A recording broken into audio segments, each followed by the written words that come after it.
નમસ્કાર ધોરણ 12 ના વિદ્યાર્થીઓ, આજે ધોરણ 12 ગુજરાતી માધ્યમ વિષય ગુજરાતીમાં એક પાઠ આપણે ભણવા જઈ રહ્યા છીએ જેનું નામ છે ખીજડીએ ટેકરી. તેનો સાહિત્ય પ્રકાર છે વાર્તા એટલે કે નવલિકા અથવા કે ટૂંકી વાર્તા, જેમના લેખક છે ચુનીલાલ મડિયા. ગુજરાતી સાહિત્યમાં નવલકથા ક્ષેત્રે કે વાર્તા ક્ષેત્રે સાહિત્યની અંદર ઘોડા પર લાવનાર ચુનીલાલ મડિયા મોખરે છે. વ્યાજનો વારસ, વેળાવેળાની છાયણી, આ નવલકથાઓ ગુજરાતી સાહિત્યમાં ખૂબ જ ખ્યાતિ પામી છે.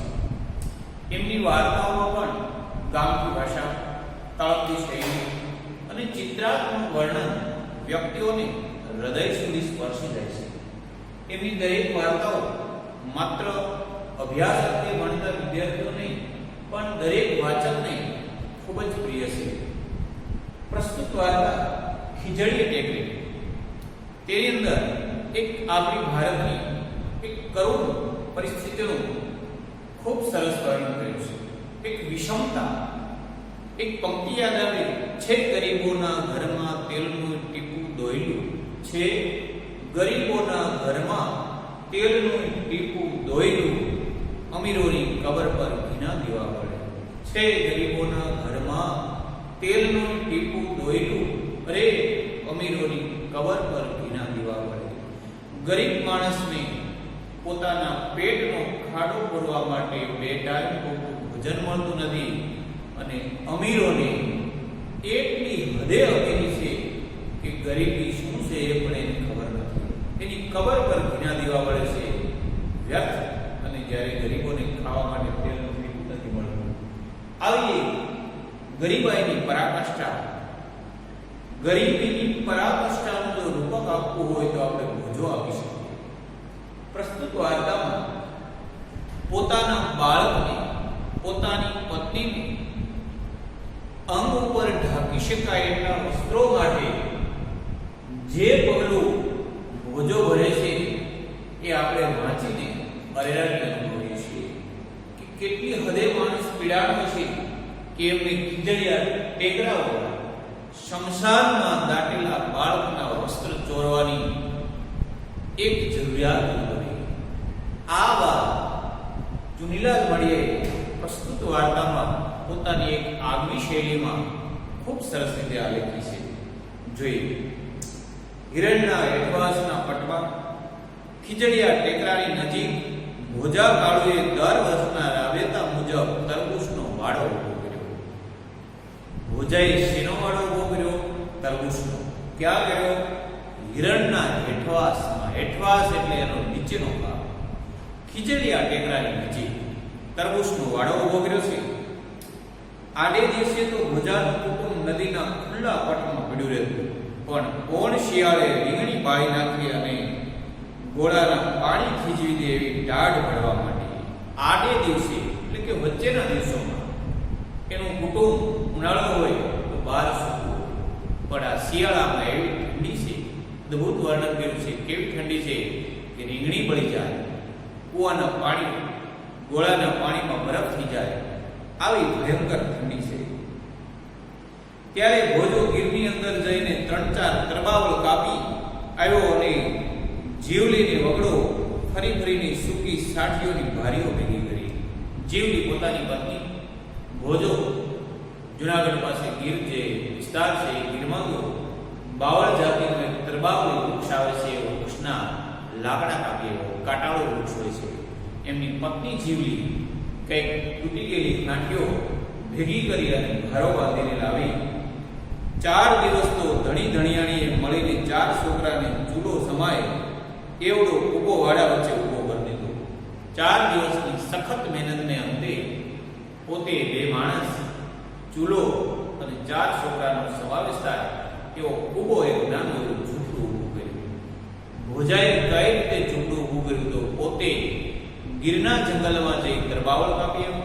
પોતાની પત્ની જીવલી હાંઠીઓની ભારી બાંધી આવી. બંને મળી 4 છોકરાને રસોઈ કરવા માટે ચૂલો સમાવી શકાય આવડો એક કૂબો તૈયાર કર્યો. છતાં ભોજાને લાગતું હતું કે દર વર્ષ કરતા આ વખતે ટાઢ મારા માટે વેર વાળવા આ વાડા ઉપર જ વધારે પ્રમાણમાં ખાબકી રહી છે. મિત્રો, ખરેખર ઠંડીનો જે ગતિ છે, એની જે માત્રા છે, એક સરખી જે તે વિસ્તારમાં હોય છે, પણ ભોજાને એવી અનુભૂતિ થાય છે કે આ વખતે ઠંડી પોતાના ઉપર કંઈક વેર વાળવા એટલે કે બદલો લેવા હોય છે. આ વખતે કે મારી જ ઝૂંપડીમાં, મારા જ કુબા ઉપર, મારા જ વાડામાં વધારે ઠંડી પડે છે. એક તો હિરણની પાટના ટાઢાઓળ પાણી અને વધારામાં પોષ મહિનાના હિમ જેવો વાયરો, બાજુમાં ખળખળાટ હિમ જેવી હિરણ નદી વહે છે, ત્યાંથી ઠંડો વાયરો એટલે કે પવન વાય છે. પોષ મહિનો શિયાળાના જે 4 મહિના ગણાય છે, કારતક, માગશર, પોષ. આ પોષ અને મહા મહિનામાં સૌથી વધારે ઠંડી શિયાળામાં પડતી હોય છે. આ હિમ વર્ષા વચ્ચે ભોજો સાવ ઉઘાડા ટીલે ઉભો વાડાનું ટોયામણ કરતો, પોતાના અંગ ઢંકાયેલા વસ્ત્રો પહેર્યા છે, ઉપરનું વસ્ત્ર કડિયું કે શર્ટ કે જભો કશું પહેર્યું નથી, કે વાડાનું ટોયામણ કરે છે. ટોયામણ એટલે એની સાર સંભાળ, નિંદા. અને પહેરવા કડિયું તો આજ કેટલાય સમયથી સાંપડતું નહોતું. વર્ષો જૂની ચોળણી હતી, એના ઉપર એક ગોદડા જેટલા ઓકરા ઓકરી થીગડા ચોટી શક્યા હતા. અને હવે એ થીગડાનું પણ ઘસાતા સાલની બનેલું એ 2 પાડું થેપાડું એટલું તો જીર્ણ થઈ ગયું હતું કે હવે એને વધારે જીર્ણોદ્ધાર શક્ય નહોતું. ઘણા સમયથી સોરણી ઉપર પહેરવાનું કડિયું એટલે કે જભો તો લઈ શકતો નથી ગરીબાઈને કારણે. આ નીચે પહેરવાની જે ચોરણી છે એ પણ ઘણા વર્ષોથી છે. જ્યારે ત્યારે કામના કારણે એ વસ્ત્ર ચોરણી ફાટી જાય તો એના ઉપર જીવની પાસે થીગડું મરાવે. થીગડું એટલે એક વસ્ત્ર ફાટ્યું એની ઉપર બીજું વસ્ત્ર ચોટાડી અને સીવી લેવું. આ થીગડા પણ હવે જીર્ણ થઈ ગયા છે.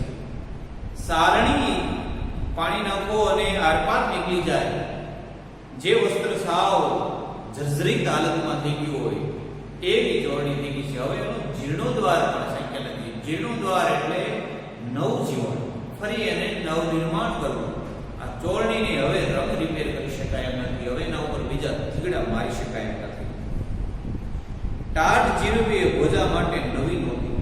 જીરવી એટલે સહન કરવી, પચાવવી. ટાઢ જીરવી એ ભોજા માટે કઈ નવી નહોતી, નવાઈની વાત નહોતી. ભૂતકાળમાં પોતે જ્યારે સીમ ચોરીઓના રવાડે ચડેલો ત્યારે કાજલ ઘૂટ્યું હોય એવી કાળી દિમાંગ રાતે કાજલ રંગ જોડે પોતાના શિશમવર્ણા શરીરનો સુમેળ સાધવાય કડકડતી ટાઢમાં પણ ઊભા કોળમાંથી ભારીઓ બાંધી જતો. ભોજાનો ભૂતકાળ દર્શાવે છે. ભૂતકાળમાં ભોજાના કેવા કાર્યો હતા, કેવા કર્મો હતા, ભોજાની તાકાત કેવી હતી.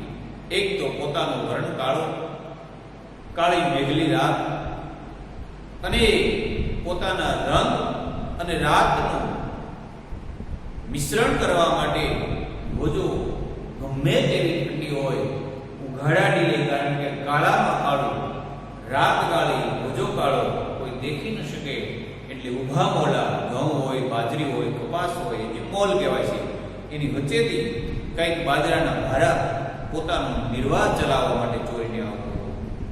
છતાં હવે અવસ્થા થઈ હતી અને જુવારીના ચડતા લોહીના અભાવે સહન શક્તિ પણ ઘટી હતી. હવે ભોજાથી ઠંડી સહન નથી થતી. કારણ 2 કારણો ચુનીલાલ મળીએ આપ્યા છે કે એક, વૃદ્ધાવસ્થા, હવે યુવાની જતી રહી છે.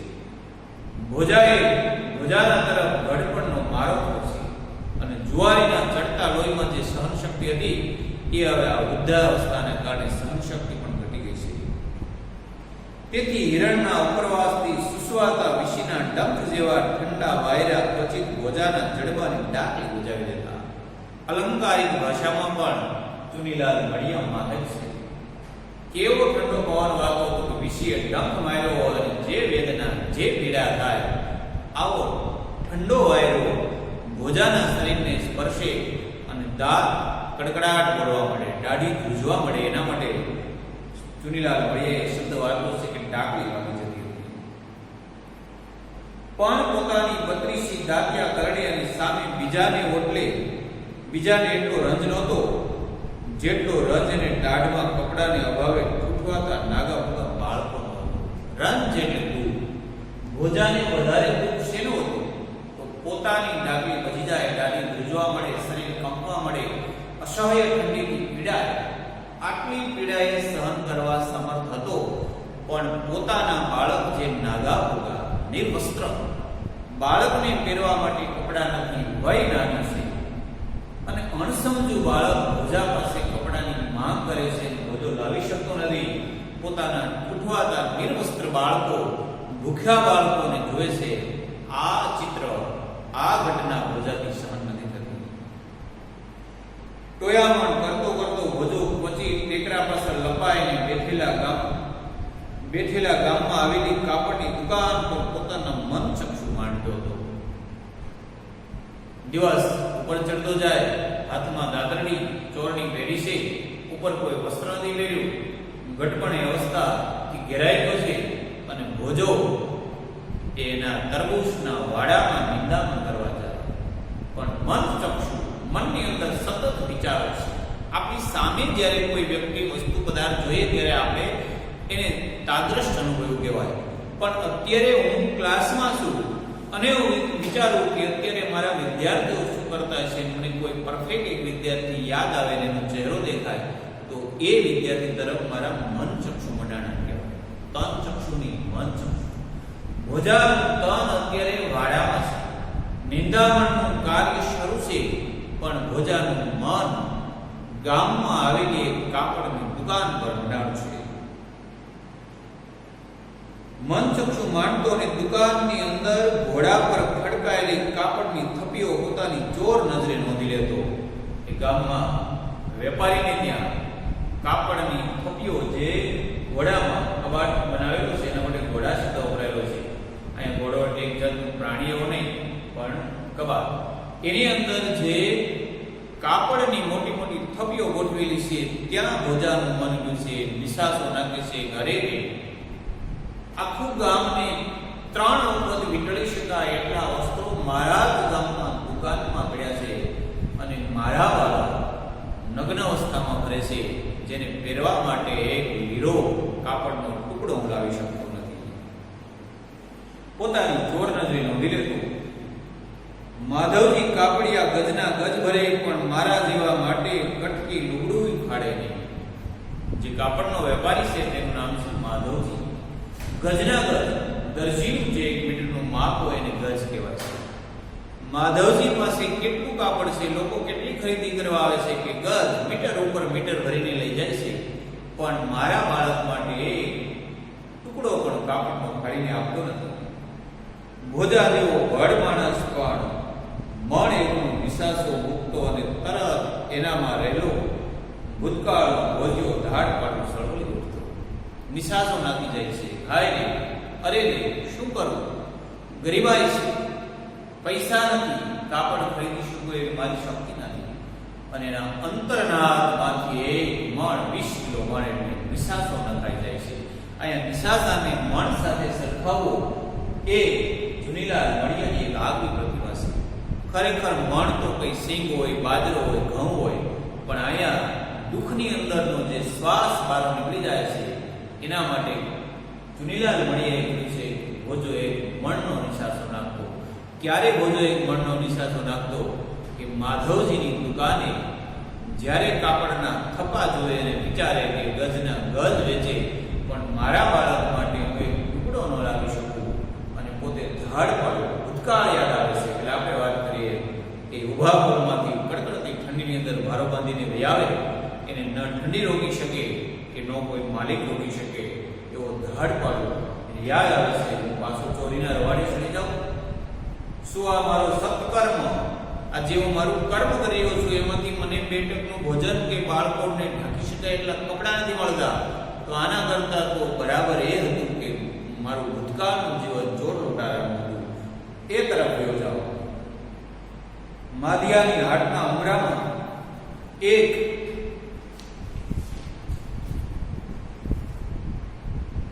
ગણેશો ભરાવો એ ભેગા તેના ખોખરા કમાડ ટાપ કરતા ઉઘડી પડે અને ઉપાડી શકાય એટલું કાપડ ઉપાડીને ઉભા ભેળું કરતો.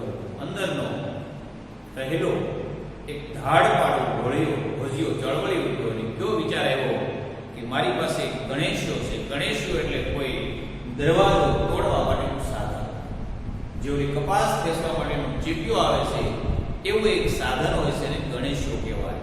અને એને યાદ આવે ગણેશો લઈ મધરાતે હું પહોંચી જાઉં, એના ખોખરાથી ગયેલા કમાડ વચ્ચે ગણેશો ભરાવું, કમાડ પડી જાય એ કાપડનો થપ્પો ખંભે ઉપાડીને લઈ આવું. આ વિચાર ભોજાને મજબૂરી કરાવે છે. પણ આ ચિત્રની સાથે સાથે એક બીજું ચિત્ર પરાણે આવીને ઉભું રહ્યું. પરાણે બળજબરીથી પેલું ચિત્ર કયું આવ્યું? માધવજીની દુકાને જાઓ, હાથમાં ગણેશો લો, ખોખરા કમાડ તોડી ગાહડી કાપડની નીચે નાખી, ઉપડે તેટલું કાપડ મારા કુબામાં લઈ આવીને મારા બાળકને કપડાં પહેરાવો. પણ બીજું ચિત્ર એની સાથે સાથે આવે છે. પરાણે નથી યાદ કરવું છતાં આવે છે. જે દુઃખી વિચાર આપણે ન યાદ કરવો એ વધારે આવે છે.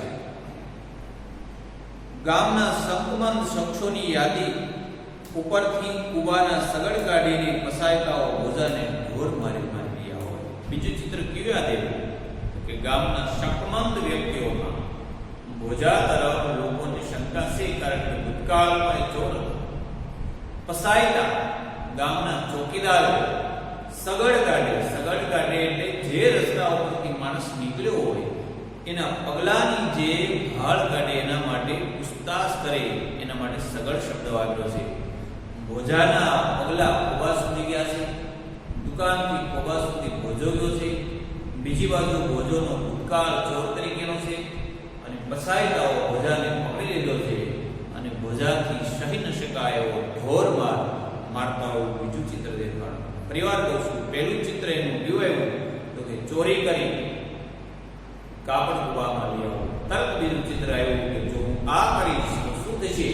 તો કે શકમંદ યાદીઓમાં મારું નામ આવશે, તપાસ થશે, મને ગામના સૈનિકો ચોકીદારો એટલે કે પસાયતાઓ પકડીને ઢોર મારશે. આ બીજું ચિત્ર એની નજર સામે તરફવા માંડ્યું. ગુનાની પરાણે કબૂલાત કરવા પોતાની ઝાડની ડાળીએ ટાંગીને નીચે તાપ કર્યો છે. મુદ્દામાલનો પત્તો મેળવવા, કાપડ ક્યાં રહેલું છે સ્થળ બતાવવા, હાથ પગ બાંધી રણગોવાળીઓ બનાવીને ઉપર લાકડીઓની તડાપીટ બોલે છે. આટલું જ નહીં, વધારે આગળ ચિત્ર દેખાય છે કે ભોજાનું નામ ચોરીમાં પકડાયું, તપાસ થઈ, શકમંદ યાદીઓમાં નામ આવ્યું. ભોજાને ઝાડ સાથે બાંધી અને પસાયતાઓ ઢોરમાર મારી ગયા છે. મુદ્દામાલ ક્યાંથી કાપડ ચોર્યું અને ક્યાં સંતાડ્યું એ કબૂલવા માટે ઉપર લાકડીઓની તડાપીટ બોલે છે. રણગોવાળીઓ પર જૂના સમયમાં એક પ્રકારની રમત હતી કે આપણા હાથ બે પગના ઘૂંટણથી બહાર કાઢીને અહીંયા બાંધી દેવાના અને વચ્ચે એક લાકડી મૂકી દેવામાં આવે. પછી માણસ પોતાની જાતે હાથ છોડવા માટે સક્ષમ ન રહે અને પછી એના ઉપર સજા કરતા અને રણગોવાળીઓ કહેવાય. આવી પરિસ્થિતિ કે પસાયતાઓએ મારા ઉપર કરી. ભોજાને ચિત્ર દેખાડું, શકમંદ યાદીમાં પોતાનું નામ આવ્યું, પસાયતાઓએ ખબર કાઢ્યા, ભોજો પકડાણો, ઝાડની ડાળીએ બાંધીને માર્યો, ઢોરમાર માર્યો, ઉપર જતા રણગોવાળીઓ કર્યો અને વધારે ચોરીનો માલ કબૂલવા માટે ખૂબ જ ઉપરા ઉપરી લાકડીઓની તડાપીટ બોલ્યા. બીજું ચિત્ર ભોજાને દેખાડું. ના, હવે આ ઉતરતી અવસ્થાએ આવા ઢોર મારાથી નહીં બેઠા. ભોજાએ આ જોખમ ઓરવાનું માંડી વાળ્યું. જોખમ, સાહસ. ક્યું જોખમ ઓરવાનું એટલે કે કરવાનું ભોજાએ માંડી વાળ્યું તો કે ચોરી કરી કાપડ કરવા લાવવાનું. શા માટે? એને ચિત્ર દેખાવાનું તો પકડાશ, પસાયતાઓને મારશે અને જુવાનીમાં હું માર ખમી શકતો. હા, હવે ઉતરતી અવસ્થા એટલે કે વૃદ્ધાવસ્થા છે.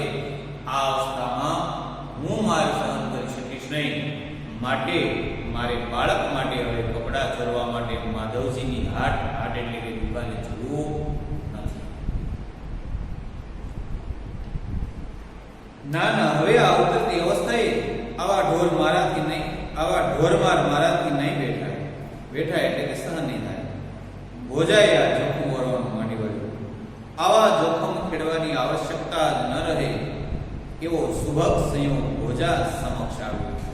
આવું જોખમ કરવું જ ન પડે. કેવું જોખમ? ચોરી કરવાનું. એવો એક સ્વભાવ, સંયોગ, એક વિચાર, એક ઘટના એ નજર સામે દેખાણી. આપણા મનમાં પ્રશ્ન થાય, ભોજા પાસે પૈસા નથી કે કાપડ ખરીદી શકે, ભોજો મારની બીકે ચોરી કરવાનો નથી. હવે ભોજા માટે નવા એક સંજોગો ઉભા થશે કે ચોરી ન કરવી પડે, પૈસા ન ખર્ચવા પડે અને પોતાના બાળકને કપડાં મળી જાય.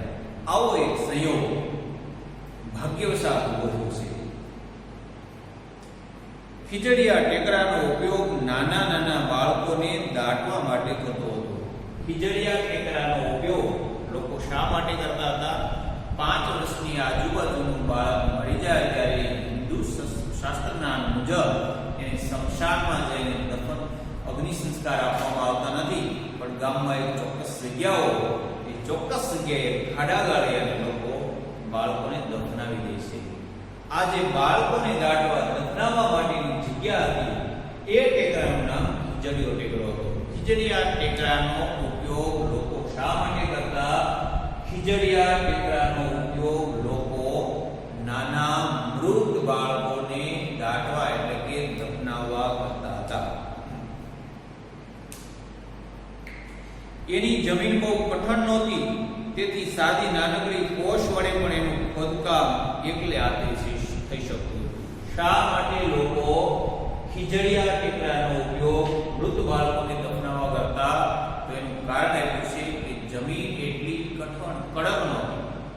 એક સાદી કોષ એટલે ખાડો ખોદવા માટેનું એક સળિયા જેવું હથિયાર. સાદી કોષ વડે એકલો વ્યક્તિ આરામથી ખાડો ખોદી શકે અને ખોદેલા ખાડામાં બાળક દફનાવી શકે, એટલે લોકો ખીજડીયા ટેકરાનો ઉપયોગ મૃત બાળકને દાટવા કે દફનાવવા કરતો. ગામના પોસ્ટ માસ્ટરને ત્યાં આજે સાંજના સમયે છોકરો અવતરેલો. કોઈ કહેતું કે છોકરો મરેલો જ જન્મ્યો, કોઈ કહેતું જન્મ્યા પછી મરી ગયો. ઉપરા ઉપર પુત્રીઓ જ પામનાર પોસ્ટ માસ્ટરને ઘેર વર્ષો પછી પુત્ર અવતર્યો, પણ નસીબમાં ન સમાયો, તેથી તેને ભારે આઘાત લાગ્યો. આ હતભાગીની ઘેર અવતરીને કશું સુખ ન પામનાર એ બાલુડા પાછળ માસ્તરે ઘણું બધું દાન પુણ્ય પણ કરી નાખ્યું. માધવજીના હાટેથી ઊંચામાં ઊંચી જાતનું રેશમી કાપડ વેતરાવીને મૃત બાળકને સારી પેઠે વીંટાળ્યું. ગામમાં બનેલી ઘટનાનું વર્ણન હવે આવે છે. વાર્તા આગળ રૂપ ધારણ કરે છે કે પોસ્ટ માસ્ટર છે તેની ઘણી બધી દીકરીઓ છે. સંતાનમાં પુત્ર દીકરો નથી. ઉતરતી અવસ્થાએ વૃદ્ધાવસ્થાના આરે પહોંચેલા માણસને ત્યાં દીકરાનો જન્મ થાય છે. 3-4 દીકરીઓ મોટી છે, દીકરો જન્મ્યો છે, પણ આ સુખ ન બન્યું એના માટે એક દુઃખનો વિષય બન્યો. દીકરો જન્મતાની સાથે જ મૃત્યુ પામ્યો. ગામમાં માન્યતા એવી છે, કોઈ એવો કહે છે કે મૃત બાળકનો જન્મ થયો અને કોઈ એવું કહે છે કે પોસ્ટ માસ્ટરના નસીબમાં નહોતો બાળક, દીકરો જન્મીને મૃત્યુ પામ્યો. અસહ્ય ઘટના પોસ્ટ માસ્ટરના જીવનમાં બની. ઘણી બધી દીકરીઓ પુત્રનું સુખ નથી. ઈશ્વરે પુત્ર આપ્યો પણ જન્મતાની સાથે મૃત્યુ પામ્યો. આઘાત પામી ગયેલો પોસ્ટ માસ્ટર આ દીકરાના આત્માની શાંતિ માટે ઘણા બધા દાન કર્યા. કાપડની દુકાને જઈને ખૂબ જ સારું કિંમતી વસ્ત્ર, એના માટે ખાપડ એને વીંટાળવા માટે લઈ આવ્યા. જો મિત્રો મેં પહેલા પંક્તિ લીધી, છે ગરીબોના ઘરમાં તેલનું ટીપું દોરેલું, અમીરોની કબર પર ઘીના દીવા પડે. એવી જ ઘટના દોહરાવી છે કે એક બાજુ જીવિત ભોજો, ઈશ્વરનું સાક્ષાત રૂપ જેવા ભોજાના બાળકોને પહેરવા માટે, અંગ ઢાંકવા માટે વસ્ત્ર નથી, અને એક બાજુ મૃત બાળકને વીંટાળવા માટે એક નહીં પણ 2-3 મીટર કિંમતી વસ્ત્ર લાવે છે.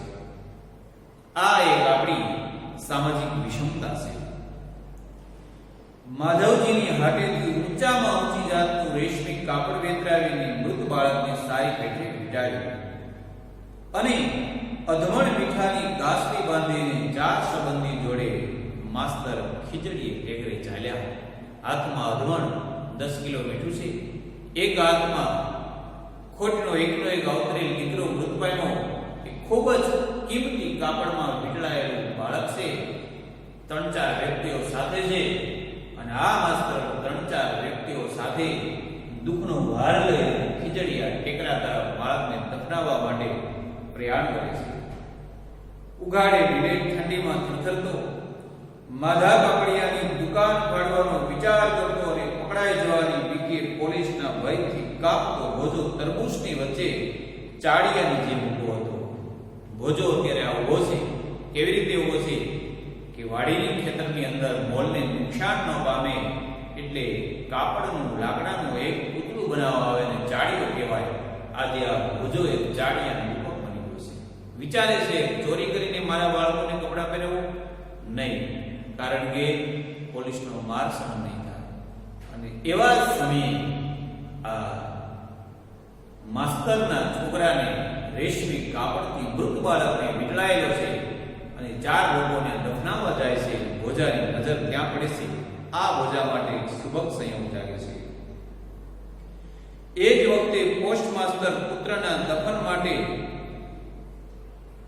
લોક ખીજડીએ ટેકરે આવી પહોંચ્યા. બાળકના મૃતદેહ પર 7-8 પડમાં વીંટળાયેલ મહામૂલું વસ્ત્ર ભોજા જેવા અવસ્ત્રાની નજરે પડ્યા વિના રહે એમ નહોતું. ભોજા માટે વસ્ત્ર નથી અને એક મૃત બાળક 3-4 પડમાં વીંટળાયેલું છે. એક સહજ છે મિત્રો કે આપણને પ્યાસ લાગી હોય તો નજરમાં પાણી આવશે, જ્યાં જુઓ ત્યાં પાણી દેખાશે, અને ભૂખ લાગી હોય ત્યારે અન્ન દેખાશે. આજે ભોજાનું મન, ભોજાની આંખો જ્યાં ત્યાં વસ્ત્ર તરફ મંડાયેલી છે. આ મૃત બાળક મરી ગયું છે એનું ભોજાને દુઃખ નથી, પણ એની ઉપર વીંટળાયેલા વસ્ત્ર ઉપર ભોજાની નજર મનચક્ષુ પડે છે. બાળકના મૃતદેહ પર 7-8 પડમાં વીંટળાયેલા મહામૂલું વસ્ત્ર ભોજા જેવા